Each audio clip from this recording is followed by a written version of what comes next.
Olá, tudo bem? Bem-vindo ao canal Viver de Renda. Se inscreva no canal, deixe seu like, compartilhe com os amigos. Nos acompanhe também no Instagram Viver de Renda Canal. Olha, aquela história de que o Brasil ia virar uma Venezuela era uma sandice. Pessoas alopradas repetiam isso à torta e à direita aí na internet, né? O Brasil está melhorando e atraindo o interesse e o olhar dos investidores, de empresas, de grandes conglomerados.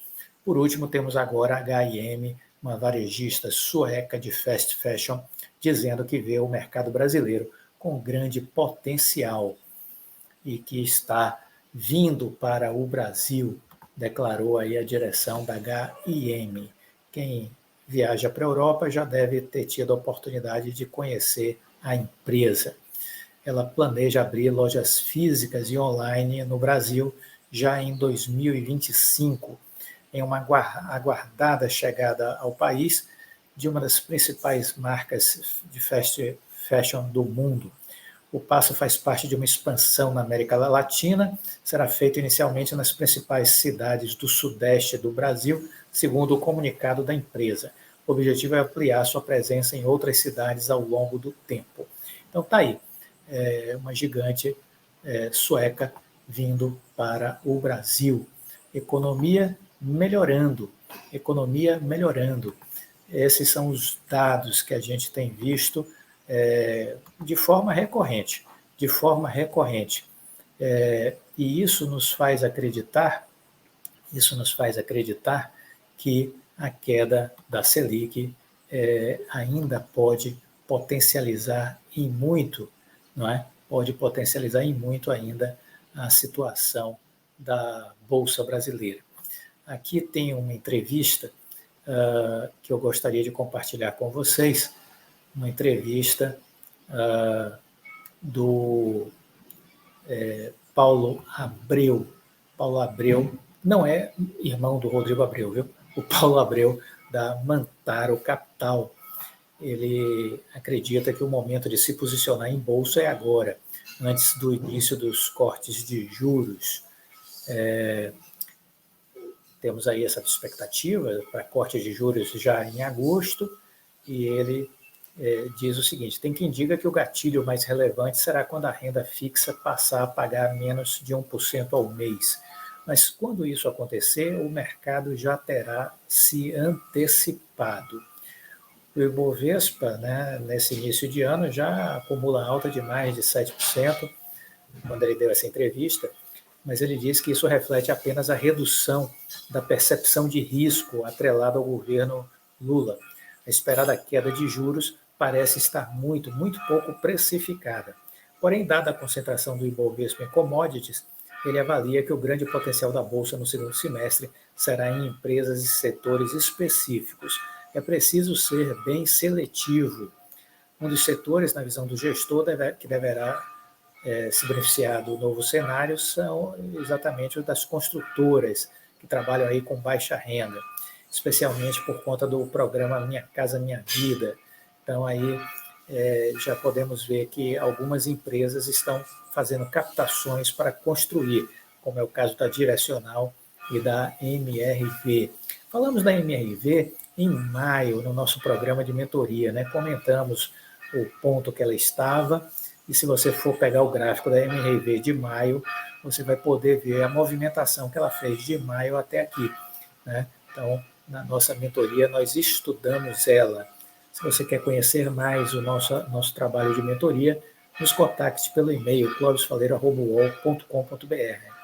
Também falamos da MRV na nossa seleção de empresas. Assine a seleção de empresas, viu? É uma outra oportunidade que você tem para verificar a nossa forma de enxergar o mundo, enxergar as economias, os cenários, as probabilidades e os estudos que a gente faz sobre empresas. E assim você vai poder montar suas próprias estratégias e fazer escolhas inteligentes. Paulo Abreu, ele é carioca, ele iniciou sua carreira como gestor de investimentos em 2005 no Opportunity, ficou lá até 2011 e aí montou a Pacífico. No ano passado, a Pacífico se dividiu em duas gestoras, sendo uma delas a Mantaro Capital. Os fundos e a equipe de renda variável da Pacífico foram transferidos para Mantaro. A gestora tem 600 milhões de reais sob gestão, divididos em 3 categorias de fundos, responsável pelo long Bezet, Paulo Abreu revelou que tem se posicionado, como ele tem se posicionado neste momento. O pessoal da Exame perguntou a ele: temos visto bancos e corretoras revisando para cima projeções para o IBOV. Qual o espaço da Bolsa subir depois de toda a valorização do primeiro semestre? Acho que ainda tem um bom espaço. Olhando em um momento de ciclo, tivemos apenas uma descontração.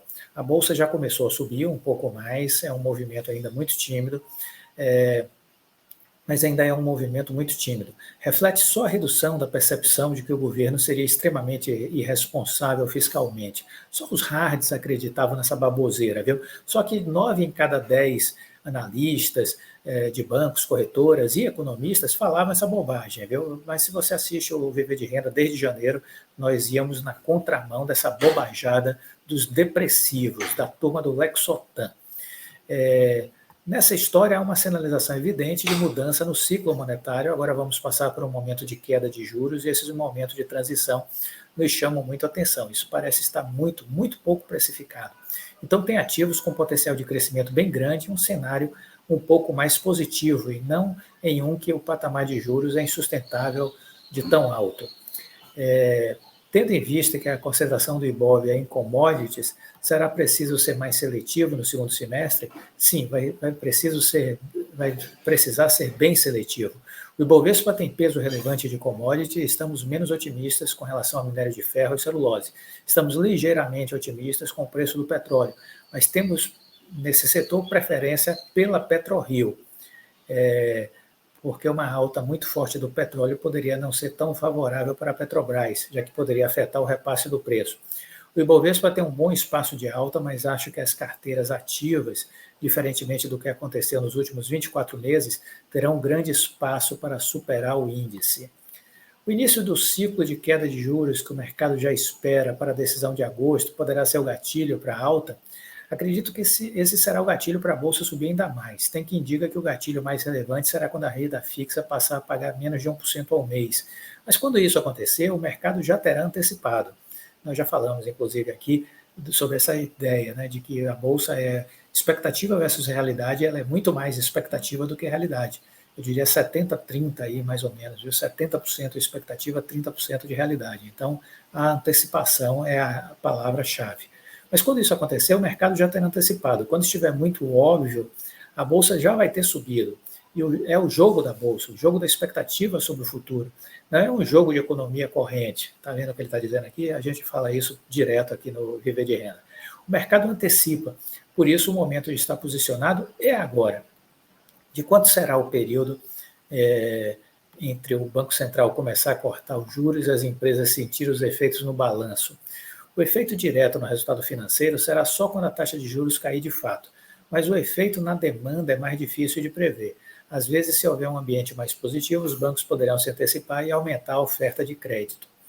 O grande foco será avaliar os discursos das empresas, porque os números ainda deverão vir fracos. É nesse momento que a Bolsa vai bem, antes mesmo dos resultados aparecerem. Nesse cenário de queda de juros que já se vislumbra, quais ações e setores sairão vitoriosos? A carteira não é só um tema, há vários. Os procíclicos são os que achamos que irão melhor.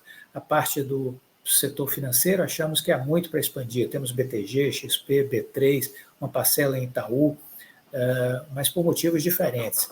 Parte relevante de todos esses resgates de fundos e menor participação de pessoa física tem a ver com juro e com o custo de oportunidade das pessoas. É difícil competir com CDI acima de 13. É um patamar extremamente elevado e contracionista, mas a nossa visão é que a reversão do ciclo do aperto monetário há muito espaço para empresas como XP, BTG, Nubank se beneficiarem. Os clientes dessas empresas vão migrar para produtos com mais volatilidade. Só essa troca já gera um ganho para XP e para BTG com produtos com taxas maiores. Outro tema que deve performar bem nesse cenário é o varejo, outra coisa que a gente vem falando direto, né? Essa correlação entre Selic e varejo. Como vocês estão posicionados no setor? Temos empresas voltadas para o público de alta renda, um pouco mais alta, como Vivara e Arezzo. São empresas com controladores muito bons. Também temos ações da Renner, que estão sendo negociadas 10 vezes o preço-lucro para 2024. A empresa tem sofrido com a concorrência da Chain, que tem vantagens tributárias que chegam a ser danosas para a indústria local. O governo brasileiro precisa criar vergonha e resolver esse problema, né? Isso tem sido um estelionato, isso tem sido um canibalismo das empresas nacionais. Não dá para fazer demagogia e querer justificar preços baixos para o brasileiro às custas de sangrar e destruir as empresas nacionais. Desculpa, isso está errado, tem que ser dito, né? Por mais que alguém ache que está beleza, tem que ser dito que não está beleza não, viu? Porque vai gerar desemprego, vai gerar desestruturação do setor comercial brasileiro. Então, isso está errado, tem que ser dito com toda clareza. E ele diz aqui, isso ainda vai ser endereçado. A Renner também tem feito investimentos internos, que ainda aparecem como despesas, mas quando a demanda ensaiar uma retomada, começaremos a ver os frutos. O mercado pode estar subestimando o potencial da Renner. É uma empresa muito boa que está à frente de seus concorrentes, disse ele. Em empresas com demanda mais elásticas e potencialmente mais arriscadas, como Magazine Luiza e Via, você tem alguma posição? Aí ele disse, os riscos são relevantes para essas empresas. Quanto mais elástica a empresa em relação à situação econômica, maior o carrego negativo. O tempo joga contra até acontecer essa retomada, mas também são as que mais podem se beneficiar da retomada. Dessas temos uma posição pequena em Magalu. A posição é pequena porque tenho que me preocupar com o quanto podemos perder em cada caso de investimento. Não só em quanto tempo, não só em quanto podemos ganhar.